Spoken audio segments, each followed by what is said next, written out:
Going for a 4-4-2.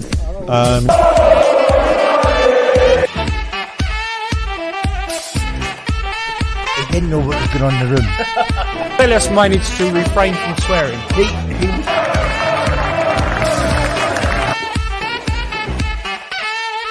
He said, if you've got a problem with me, let's sort it out in the gym. He's exactly the same with our lot. The thing is... Come on! Where has that come from? Yeah. They brought through the door. You know, look at the... What a performance. What, you know, the guys... Goal that we ruled off. Quite a stupid thing, but I don't have the... Live from Style Space at the Supporters Club. Right. But he was getting a bit tired, I thought. Come on! Here we go! Come on! Come on! Yeah! Go! Well, you've just watched us on the match day live, and you've just witnessed West Ham's Champions League dream end.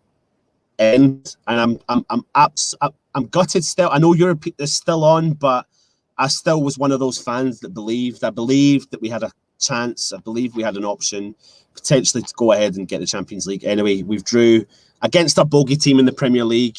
1-all. Yeah, another draw, mate. Yeah, another draw. Another draw, mate. Another draw. How are you feeling? Sum it up, mate.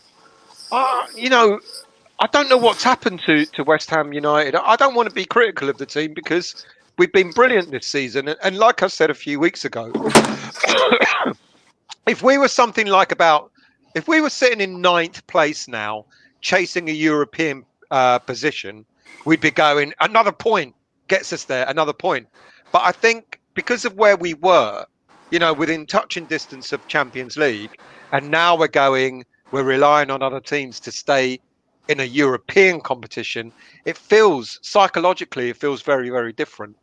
But it's ironic, isn't it? Like I said, if we were currently sitting 8th place or 9th place, we would have looked at this game and gone, another point to Europe. But it's not how it feels. It's not how it feels. Absolutely. Matt, how you feeling, mate? Deflated, to be honest. That was... Yeah, we recovered a point, but I'm just looking at the table now, and realistically, maybe we can finish 6th now. You know, we could potentially finish 8th. I think 7th gets Europa Conference at the moment. Only down to 7 because there was talk about what happens if a team wins one of the cups and they're in the top 4 or whatever. But it's been confirmed that only 7 English teams go through. So what will happen is, let's say for argument's sake, Chelsea finish 5th and they win the Champions League. Then there'll be 5 teams in the Champions League, but they won't give you 2 places in Europa. They'll only give you 1, 6th place, and Europa Conference 7th place. Because I think a lot of people a few weeks ago were talking about, well, it could go down to 8th place, but apparently that's not the case. Apparently only 7 English teams will go through to European competitions. So we're kind of like, we're kind of struggling to stay in Europa League at the moment now. I mean, listen. I mean, there's still games to play. There's still, you know, we're still in that position. The position is, you know, we are still in the highest position in the league, and other teams need to do stuff to go above us. There's no ifs or buts about it. It's disappointing. There's no ifs or buts about it. That West Ham needed to win that game tonight to try and push ourselves forward. The season is crazy though, lads. The season has been crazy. There is no ifs or buts about it. Teams have been beating teams when they least expect it. It's happened to West Ham. And, you know, West Ham are having a fantastic season. We just don't want to end it on a disappointing note. And I know you can't help but feel like it's heading that way. But, yeah, it is really tough. I'm actually trying to have a look at the Premier League table just to see where the kind of land lies, to be honest. Fifth is basically now gone. 4th and 5th. Because Liverpool now sit a point in front. Actually? Well, no, right, no, Matt, don't go on what you think is going to happen. Right. We need we're 5 points. Right, give us the facts. We're 5 points behind Chelsea in 4th. We've got 2 games left. Right. And our goal difference is 12 worse than Chelsea's. So Chelsea need 1 point to get 4th from us. Okay, so fourth is out. Liverpool are now a point in front of us with a game in hand. They play West Brom tomorrow.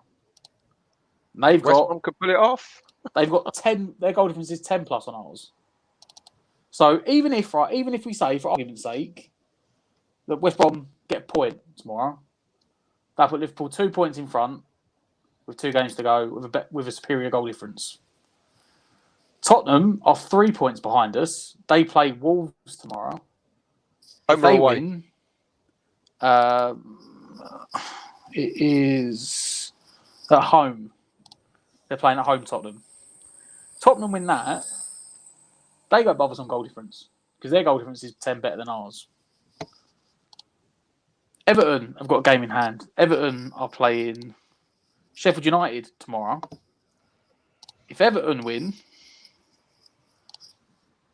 they will go level with us but behind us on goal difference. There you go. I've just brought it up for you there.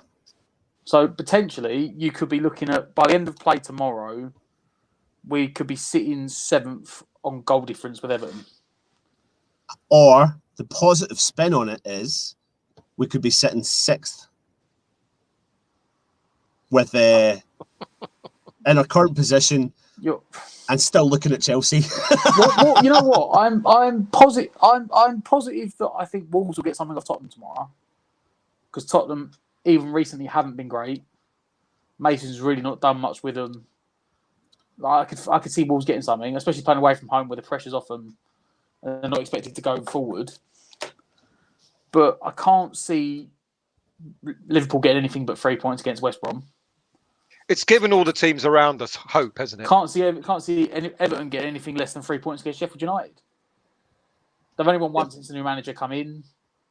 They are rock bottom, and they're rock bottom for a reason. Well, listen. I think what we should need to do is give the fans a bit of the rundown, and we'll go through it pretty quickly. I mean, it is what it is, but we'll go to the starting lineup. I mean, let's be brutally honest, lads. What was your thoughts on the starting lineup? Over to you, Stel.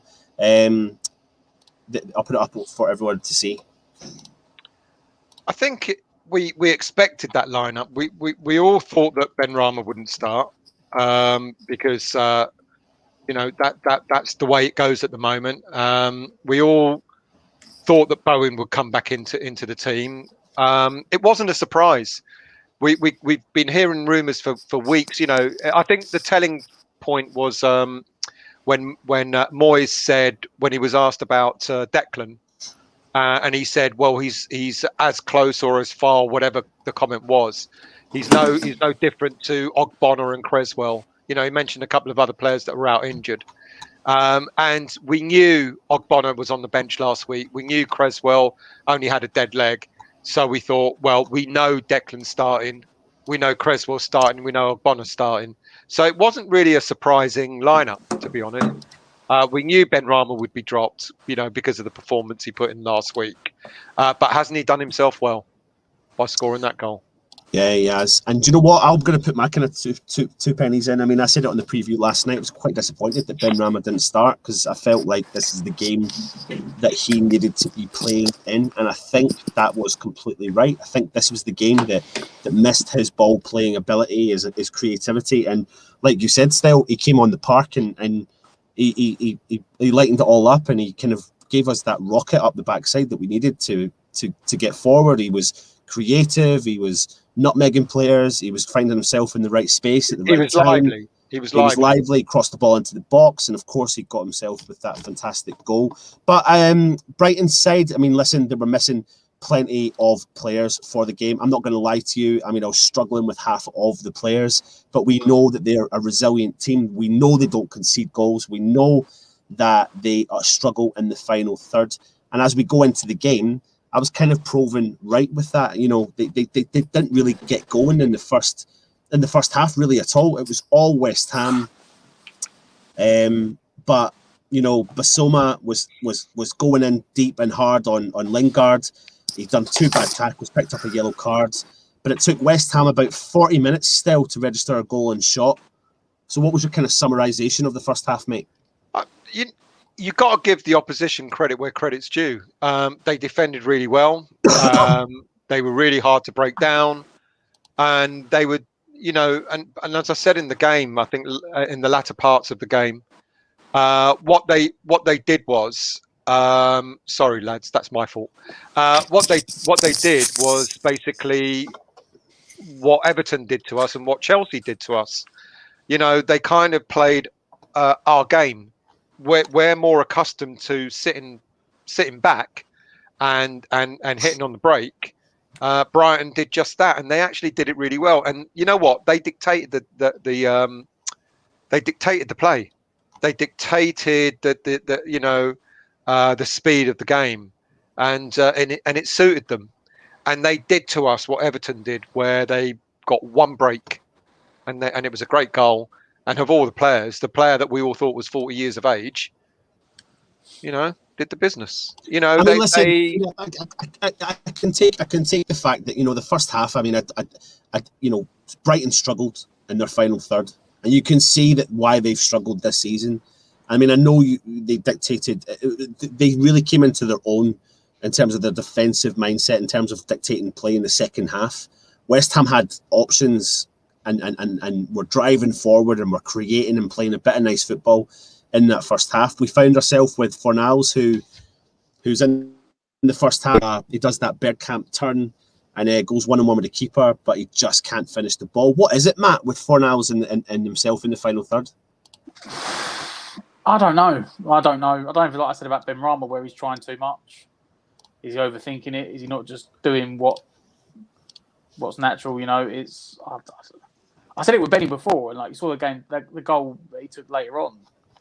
He didn't overthink, didn't try too much. It's weird because at the start of the season, Fornals was actually contributing quite a few goals, didn't he?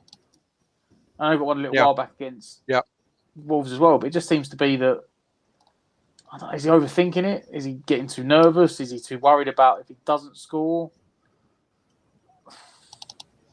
I can say that about most of the teams today. Are you talking about Ben Rama, Matt? I'm talking about Fornals. No, I'm saying about Fornals. All right, sorry. I don't know what to put it down to. Is he too worried? Is he overthinking it? I don't know. He just, like I said, at the start of the season, he had a good little run of scoring goals, and it's just a little. He's not a centre forward, but some of the chances he gets, you think he must get something on target, or in the first half, we say he had that chance when it got pulled back to him by Creswell, and he took a touch, and he tried to shoot, and he got closed down. And I was thinking, you know what, he just needs to put his foot through it. You haven't got time in the first. You haven't got time in the Premier League to take a touch there, not in the box. No, you don't. You just put your foot through it and see what happens. No. Yep, absolutely. Listen, we've gone into half-time. It's 0-0. Disappointed. I mean, we were on the preview, and we had loads of people on. We were flying high with our predictions. Loads of people were flying high with our predictions. And the first half stats were 54% possession to West Ham to Brighton's 46. We had 7 attempts at goal, but only 2 on target, of which they came in the 41st and 42nd minute. Brighton's 3 attempts on goal and none on target. We had 15 touches in the opposition box, so we absolutely outplayed them in their own half. We just couldn't do anything in that final third, which was disappointing. Going in at half time, still, what do you think Moyes was saying to the lads about this game, and what was he going to do in the second half? I honestly think he would have just said more of the same, because it wasn't that we were playing badly. We just weren't able to penetrate. And I think he would have just said, keep going, and I think he would have said to him, try and spread that defence, try and keep trying to penetrate. Because as much as we didn't have that many shots on target, etc., we weren't really playing that badly. There was just, lack of penetration, really. And that was the only thing. So I think he would have just said to them, keep going.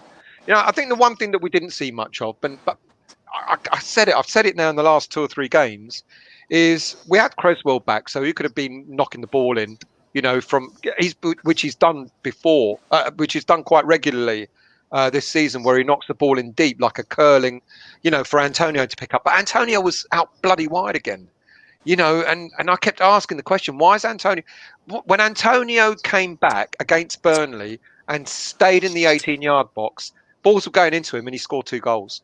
But yet again, Antonio, for whatever reason, was being pulled out wide again.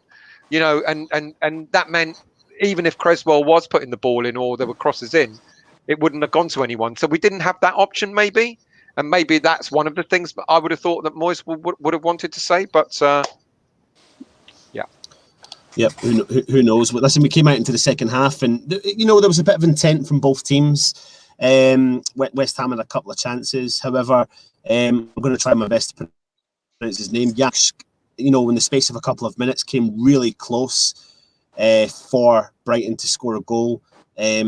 Creswell plays a short header back to his goalkeeper and the striker nips in from an angle to lift it over Fabianski, and it just curls literally millimetres wide. How lucky we would get away with that one, Matt?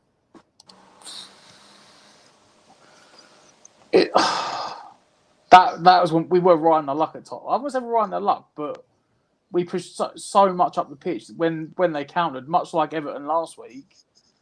They just left a couple up front and went, you know what, we'll go man for man and see what we can do. And when the ball went over, you thought, Creswell, you've just got to put it out for a throw-in or... You know what? Honestly, what he did in that situation was probably the worst thing he could have done. Because he could have let it go past him and he might have gone towards a corner flag and he could have ushered him out or at least he had to come past him. But the touch he put on it literally put him in one-on-one. And I think he clipped it over the top of Fabianski from a really tight angle. I think it clipped the outside of the post. Yep.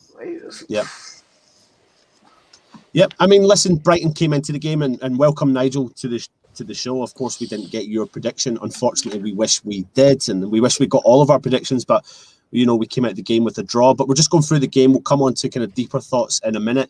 We're coming into the 70th minute. I mean, we saw a substitution. When was it? West Ham made the substitution. 63rd minute. Moyes made the first move. He brought Bowen off. What was your thoughts, Nigel, on Bowen's performance tonight? And then, of course, Ben Rama came on. I suppose it was a toss-up between him or Fornals, really, that could have come off. Looking back at it, I must admit I did think perhaps I'd have took Fornals off because Bowen still offered more of a goal threat than Fornals was getting in places, but you could tell he was just wayward and just weren't doing it. Where Bowen still has that in his locker. But hey ho, you know, Moyes has made the decision. It's one that he generally makes, isn't it? Either Ben Rama for Bowen or Bowen for Ben Rama. Ben Rama's come on and he's done really well. You can't argue. He put some lovely balls into the box. You know, he's had his doubters. Well, you know, perhaps I'm one of them. You know, I've always questioned does he bring at the final bit, and perhaps he's shown today what it is. The one thing I have always said is that some players, you know, especially foreign players coming into the Premier League, they can struggle at first, and it will take them time to get to the pace of the game. And perhaps that's what Ben Rama needs. You know, that you can tell with the skills he's got. He's got the creativity to bring a lot to this team. We've all felt, or a lot of West Ham fans have felt, that he just needed that goal, and perhaps it will set him up. And you can't argue with the quality of the goal that he got at the end of the day, and the timing of it, and everything else was outstanding. And you know, we're all going to be disappointed, aren't we? And the reason why, and it's good that we're disappointed in a way, because we was all looking at top four, and we all believed it was possible. Yeah, and it was possible. It was probable. Now, I'm seeing people use the word bottled, and that fucking annoys me, because for me, that disrespects this team and it disrespects the management of the football club. West Ham, those players have not bottled anything this season, and we have not bottled the top four. I think this is more appropriate rather than bottling it. I think 2 up, 2 down has got it right. We look fatigued. Season's caught up with us, small squad, you know. It has been a long season. I mean, look at how we've been. When did we start playing football? June? Yeah. So they played June and July. They had a bit of time off in August and they were back playing football. Yeah. So we had 9 games in June and July. They get 3-4 weeks off, and then they're back for a full season. It's all been crammed in, cups and everything. Yeah. I don't know if we've got a thin squad, but because at the end of the day, we've got 23 out of 25, I think, listed that we can have. but we got a lack of depth in quality. Yeah. We're going to come into the tail end of the game. 84th minute, Brighton step up, get a goal. Good goal, can't deny it. Ball was played through from...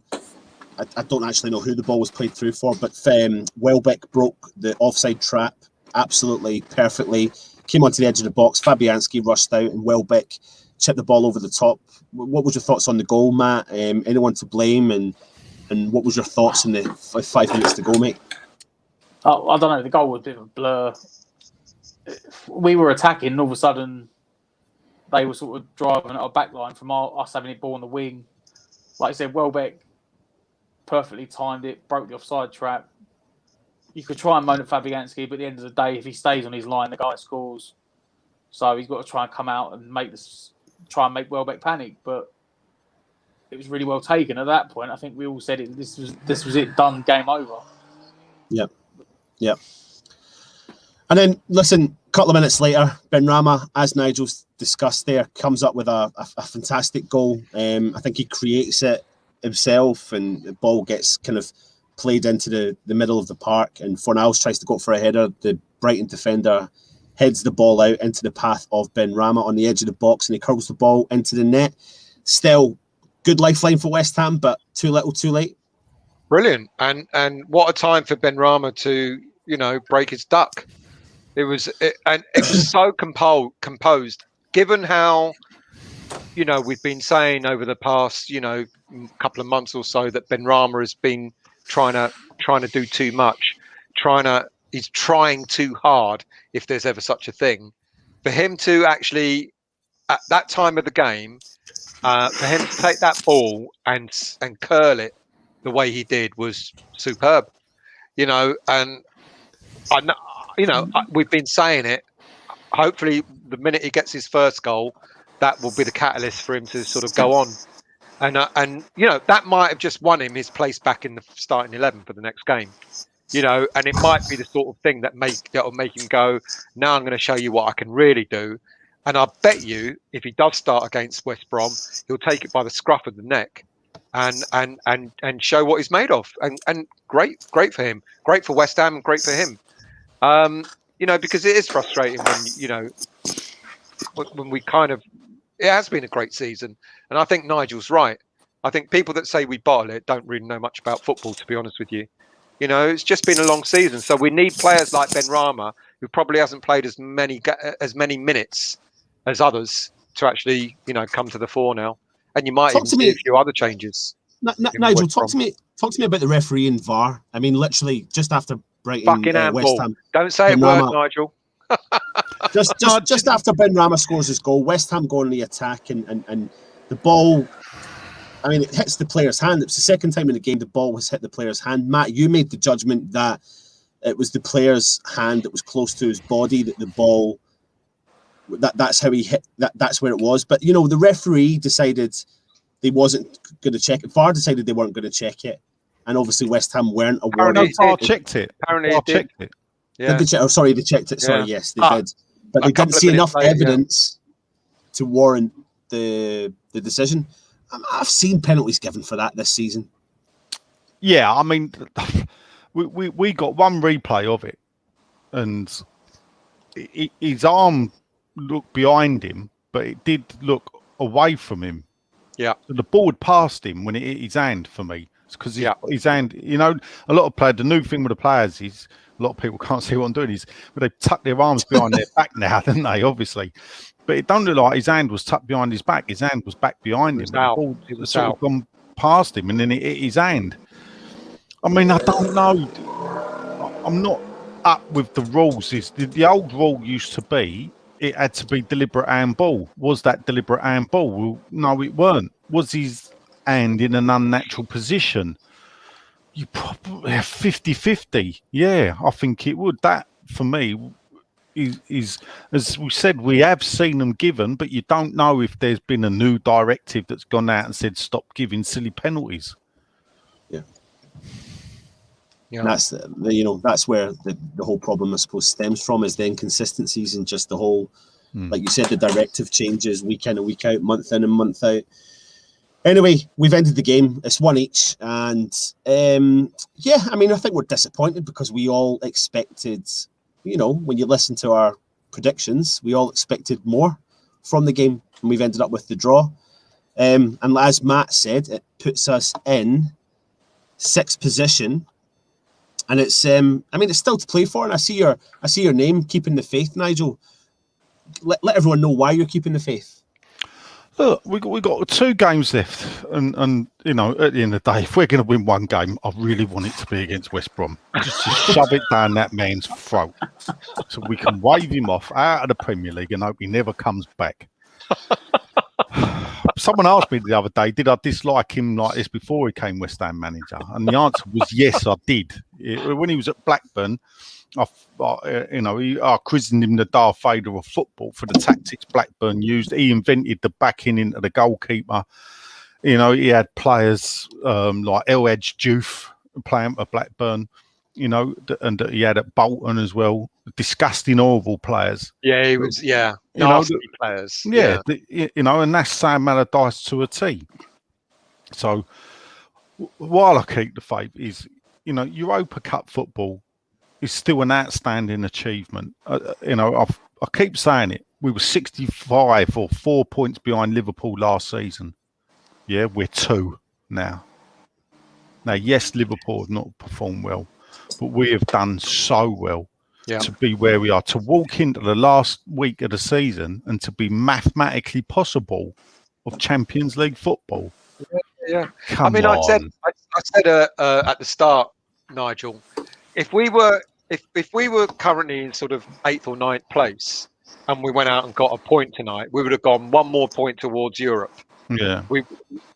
Psychologically, we would have been thinking that, but I think it's because we've been so close to maybe making the top European competition. Yeah, we've never. Yes, 2015, 16, we were there or thereabouts, but we were always like 6th, 7th spot. And we had a late run at it, and then we just failed. It wasn't until after the season was over, when we looked at we'd lost the 2 games against Swansea and Stoke, that you realised that we got jumped by Southampton, who took 6. We dropped the 7th, which has been the lowest we'd been for quite a while. That you think, God, if we hadn't lost them 2 games, no one said anything about bottling that year, did they? No, exactly. Yeah. So, do I think we can make champion? Do I think we'll get Champions League football? No, I don't. Then again, I didn't think we would before the game. I thought it was possible, considering Chelsea and Leicester had to play each other. If they drew, it took a lot of ifs and buts, but it was still there. But Europa League football, yeah, we can. Let's face it, we can beat West Brom. Then it's all on the Southampton game. If we beat West Brom, we need a point against Southampton, and we'll finish above Tottenham, and we'll finish above Arsenal, and we'll be in the Europa Cup. The worst thing that will happen is Tottenham are 3 points behind us with a better goal difference. Is that if we beat West Brom, and if Tottenham pull it out of the fire, and we end up on goal difference finishing below them, that will be painful. So, but I've said it on here before, Nido. The big test ain't these 2 games. The big test is next season. Yeah. Yeah, what happens next season? So this season we should enjoy, because next season we've got all the pressure on the team and on the management off of the back of what we've seen. Yeah, they've had a free hit this season because we've. Do you know what I'm fearful of? You know what I'm fearful of, Nigel? In all honesty, what I'm fearful of is if we don't have a good season next season, if it becomes a bit of a mediocre season, those demonstrations are going to go like wildfire, aren't they? You just know it. I actually said, I don't know if I said it in our WhatsApp chat or whatever, I hope we have 2 or 3 really good seasons just to start supporting the team again, and nothing more than that. That's what I want. I don't want it. I don't want to go back to the stadium and have, I want to go back and enjoy next season because we're doing as well as we're doing this season. But you should be, though. The point is, though, after the season we've had, we should be going into that stadium next season with a positive mindset. We will at the start. Yeah, but that's fine, though. I mean, that's and we just. But listen, still, if we go back to the start of this season, we lost the first 2 games of the season, and then look what happened. You know, But no fans though. No, you know, when we come to do a review of the season, the fact that we took 2 points out of 4 games of Brighton and Newcastle is really gonna, you know, when you do the totting up, that's the 4 games there that you think 2 points out of 12 against those 2 teams home and away. Yeah. When you look at the seasons they've had, but that's our joint best game result against Brighton in the Premier League at their ground. Yeah, 8 times we've played them in the Premier League, and we still haven't. Yeah, I didn't realise their goal difference is still only -5. So it just shows you what we were saying about how they don't give up goals. They don't. They don't. Matt, what's your response, mate, and what's been said? I don't know. Like, I'm still sitting here sort of stunned that we didn't. I don't know. We didn't get it over the line. I said we're still in it. You know, Champions League is gone. I said that before today. I said it last week when we lost to Everton. It was gone. I'll just try and look at fixtures. It's not done. And like you said, it's not done and dusted. There is still, you know, 5th and 6th to play for. I think it's more likely 6th now. I think Liverpool probably got 5th. It's either way. We had a fantastic season. It's just like Stel said. If we'd have been floating around 10th all season and then we're like 8th, where Everton are looking more up, we might sneak in. We're probably all going for it. But having been where we are, that's the galling thing. Start slipping a bit now. I mean, but we have been there in the past. This is and this is the thing. There are seasons. This is not new. And I know it was like years ago. We did it in the 80s once. I think after 30 odd games, we were sitting in 4th spot, and we ended up 9th because in the last 8 games we only won 1. The only thing we've got is the other team's fixtures. Everton have got Everton have got Sheffield United tomorrow, so potentially they win. I think they're below us on goal difference. But then they got Wolves and Man City. But you know, we're relying yet again on other. You know, everyone was apoplectic during the week because of the Man United results, and they've thrown it and blah blah blah blah blah. We shouldn't be in a position where we're relying on other teams to either win or lose. Tottenham got Wolves, Aston Villa, and Leicester. I know it ain't going to be easy. I'm not saying it's going to be easy, but I mean, Nigel's alluded to 1 or 2 games, you know, only getting 2 points out of the likes of Brighton and Newcastle, etc. There are a number of games you could look at throughout the season and go, if only we'd won that one. Fulham 0-0, you know, beating Arsenal 3-1, and we let that one slip. That was 2 points drop. A number of different games that you could look at. You know, had we not had a player sent off against Newcastle, we might have gone on to win that the way we played in the second half. You know, so having to rely on other teams, I just don't. I know it's part and parcel of the whole thing, but having to rely on other teams for us to stay in Europe shouldn't have been that, because I think it was about 5 weeks ago, it was in our hands to be in 4th place and stay in 4th place, and we've lost 3, won 1, drawn 1. You know, so it's been in our hands, but we've let it slip. And maybe the points that people are making is, you know, the fact that the players are beginning to look tired. You know, we've had a hell of a lot of injuries, and we have right at the bad time. I mean, like I said before, we were patting ourselves on the back around about January, going, my God, no injuries. You know, we've gotten through the season pretty okay. And then all of a sudden, one by one, they started to go.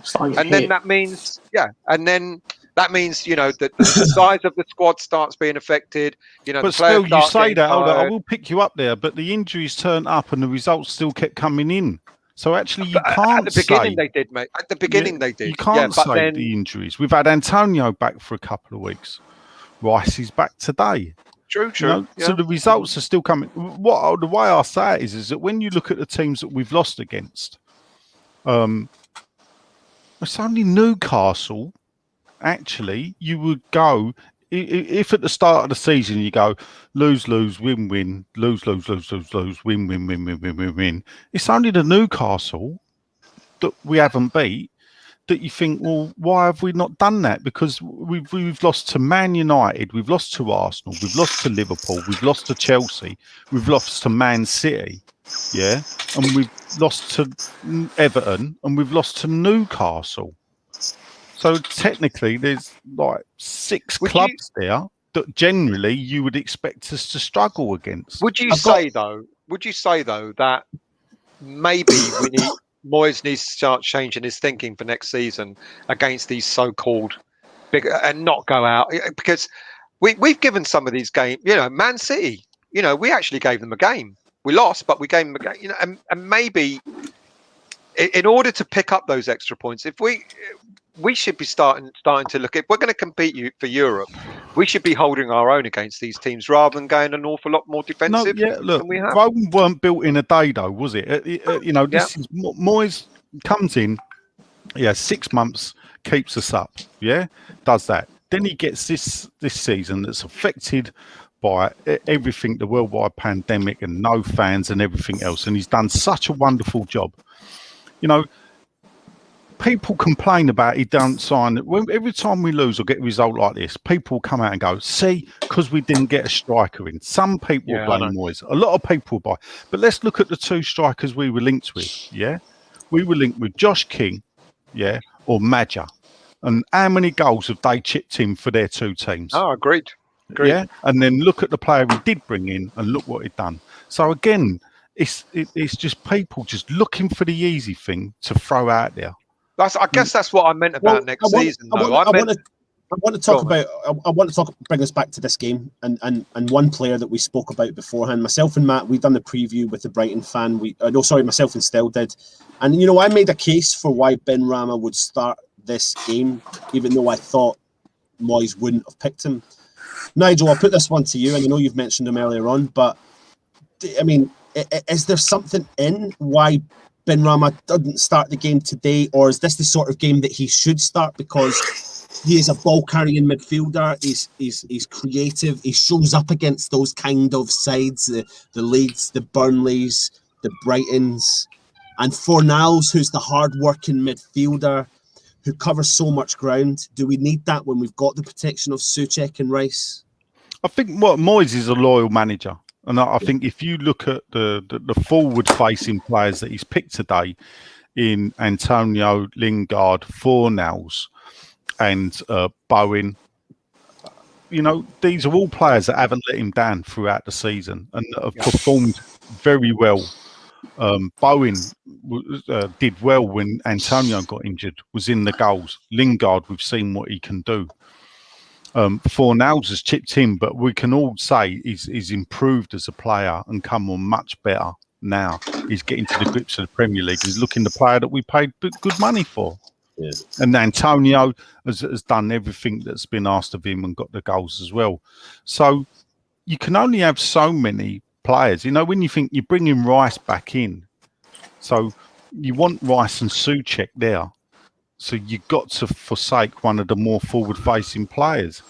Moyes is going to look at it and go, well, the one player he's always questioned regular has been Ben Rama. So it's natural that he's going to put Ben Rama on the bench. But what he's doing as well is he's looking for a reaction from the player.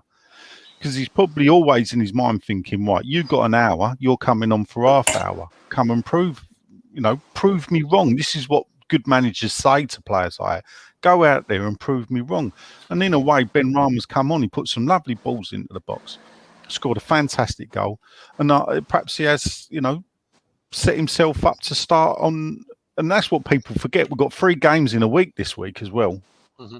Yeah, we played today. We played Tuesday or Wednesday against West Brom. And then, Southampton, which hopefully will be a celebration. I'll let you know. Well, really, listen, I mean, that kind of brings an end to our review. The whole point of a review show is to actually keep the show reasonably short. However, we're very incapable of bloody well doing that. And we've had feedback on that as well. They come on for a review to see it short. So maybe we should just throw up a different show on another night and really get into the nitty-gritty. That's what we probably need to do. Yeah. Well, a lot of what we covered, really, I suppose you do like a nice in-depth look at the end of the season. Yeah. Where we can pick it apart more. Yeah, good idea. I think that's what the idea, Nigel. Yeah, you want to present it, mate? All right, now listen. Any last words you just want to say, guys? It's hard to say you're disappointed because we're still in 6th place, and there you go, taking baby steps and all that sort of stuff. So it's an odd one, isn't it? Because I know I always say this whenever we either draw or lose against a team that we think we should beat. I'm so glad I'm not on Twitter because I bet it's in absolute meltdown at the moment. Because I can answer that because I sort of had a go at someone on there. Someone there you go. Quite well known. There you go. Because I just couldn't resist because they used the word bottled. Yeah. And one thing I won't have, and I did say to him, don't do that because you're disrespecting those players and you're disrespecting the management of the football club. They have I not don't think we'll bottled bottle it. Yeah, I don't think. But is it disappointing? Yeah, it's disappointing because I think we all knew before today's game. We all knew that Champions League was just about out of our reach after the last defeat against Everton. But I think if I'm disappointed, because I feel nervous that we might not make Europe at all. And so that's what I mean when I say disappointed. I don't mean disappointed in the team. You could see they were knackered. Antonio was wiped out. Socek was knackered, etc. Declan did 90 minutes. I'm surprised he did 90 minutes. He was puffing, wasn't he? There was a corner once where the fight was on, and you could see him. He was standing next to their keeper, and he was like red. Yeah. So it's disappointing, the result, but it's still a great season. Yeah, Matt, final words, mate. I said we needed 7 points for the last 3 games to get Europe. 7 points is still on. There you go, Mr. Positivity. But you know what? As we said, go give one to Big Sam on Wednesday. And then we've got a game in front of 10,000 fans at the weekend. 10,001 if I had my way. Yeah, still, I don't think it's going to work the way you think it is going to work, mate. No, I know. We're in the middle of a pandemic. Listen, thank you for joining us. I am disappointed. I'm not going to remotely deny it. I am disappointed. I'm not going to run round and go, the manager's been shit, crap, all that sort of stuff. I'm on the wavelength of where Nigel is. The season's been great. It's been exciting. It's been up for it. And just disappointed that we've not turned up and went and got a result tonight when I think we could have. I really genuinely think we could have turned up tonight and got the result. And it really does come down to that. It comes down to what West Ham turns up on the night, really. And yeah, we struggle. We struggle when teams sit back and allow West Ham to press. Yeah, we need a new way of playing against them. That's the games we genuinely really struggle in. That's the ones, and that's what teams are starting to do. Go, do you know what? There you go. Have all the possession. Let's see you break us down. And we're not used to that, like you said, Nigel, when you came on at half time. So, listen, keep the faith. We're still mathematically capable of getting the Champions League if you really want to keep the faith. And we're mathematically okay for getting the Europa League. So, that is stretching the faith, not keeping the faith. Well, I'm just letting you know the maths. Simple as that. Anyway, that brings it into our review. Thank you very much for joining us. Make sure you hit the like button, hit the subscribe button, and of course, leave us a comment. And then we'll be back tomorrow. Matt, I think, are you back tomorrow, Matt? We're gonna do the player ratings on a Sunday. I don't know if you're around, are you? Yeah. So we're bringing the ratings show tomorrow, 7:00. Matt and Jake will be back. Still will be a West Ham daily on Monday, followed by a West Ham weekly on Monday. I'm not doing a daily and then a weekly. No. I'm just saying there will be a daily and then there'll be a weekly. We'll get Nigel to do the daily in the morning. What was that, Nige? Thanks for joining us. This has been West Ham Irons United, and keep the faith. Come on, you Irons.